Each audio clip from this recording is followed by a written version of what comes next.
Hello there, welcome to my channel, or welcome back if you've been here before. Uh, Today I want to talk about how to heal from trauma by looking at a very specific example from a TV show called Ted Lasso. And it's about a particular parent wound that some of us might have experienced if we've been humiliated, shamed, diminished, abused physically or emotionally by a parent, what that does to us, and how we might heal. So, to set the stage, there's a character in this television show called Jamie Tartt.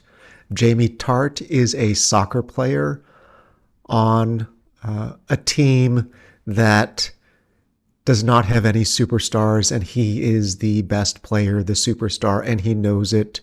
He's arrogant and a bit of, I guess, a prick. Okay, so he's a consciously arrogant, frequently abusive individual. He mocks people on his team who aren't as good as him. He steps over them and is overall quite unpleasant to be around. The scene begins after a tough loss that Jamie Tartt's team has experienced.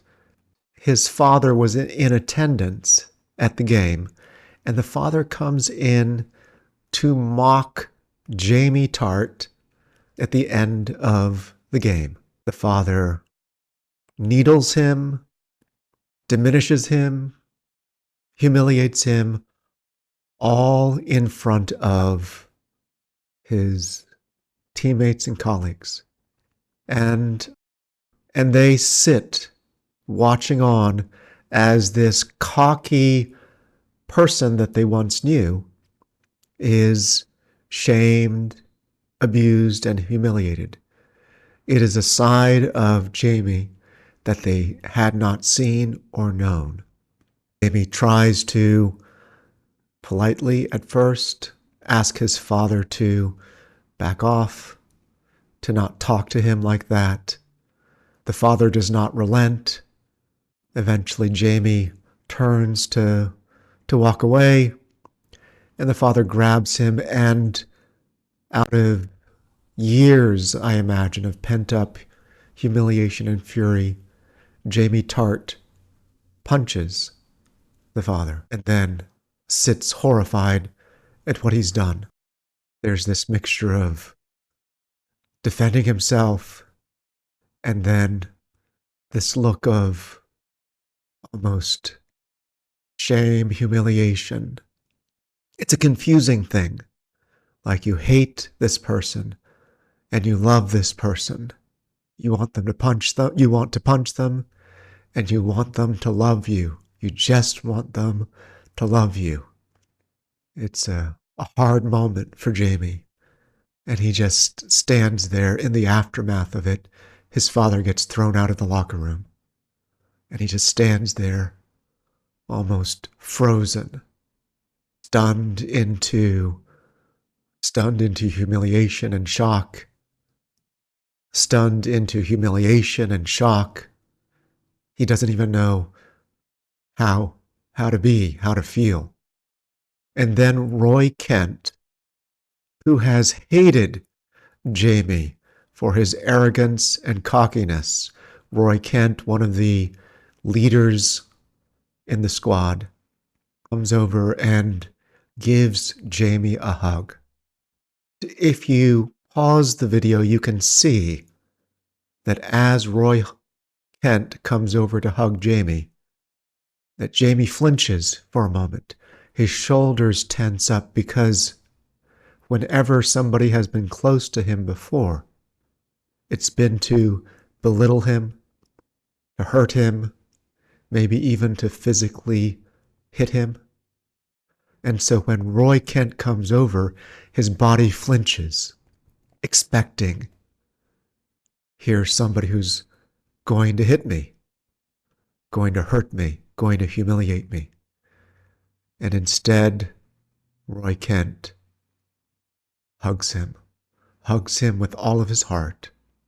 The message is, it's okay. You're okay. You're safe. I'm sorry. Let's watch the clip. There's commentary that goes along with it. Lights, camera, action. There he is, my son. My own flesh and blood. Poor Jamie, my son. Now, maybe I'm thinking his heart's still in Manchester and that's why he missed that sitter in the first half. Oh, ho, ho. Woo! Are you absolutely baldy? You're baldy, what were you thinking? Oh, I'm only kidding, eh? Hey, look, do us a favour and get them born bug past security. They want to go on the pitch, take a few snaps and all that, yeah? Rather him not. Yeah, they just want to look around. It'll only take a second. I'd rather him not.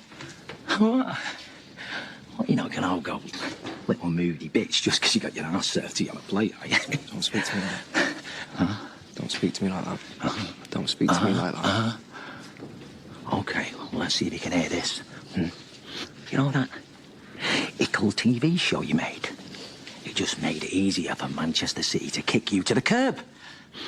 Look where you are now. Twaddling about with a bunch of amateurs. No offence, no offence.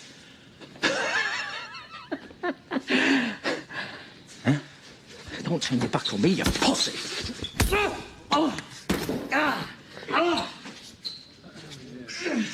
Oh. Oh, yeah. Okay, you can have that one for free. And you got to go big time. Hey, let's have it, Jamie. Don't you forget where you came from. Watch the door. Oops.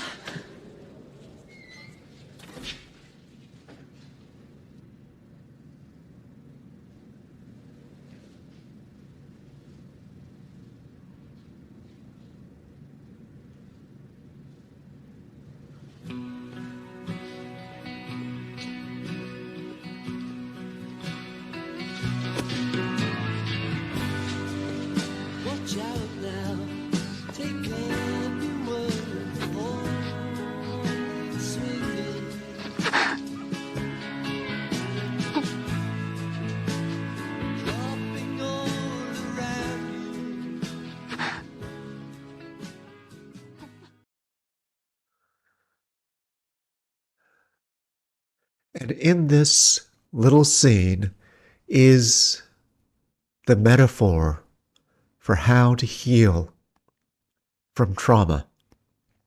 There are bad things that happen to us.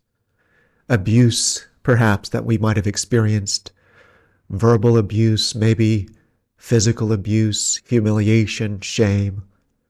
And when somebody sees us, understands us, extends care, compassion, love, maybe it's a hug, maybe it's just the words, I see you, you matter, are you okay? Something changes. Something changes because people may be safe, people may be kind, people may be loving.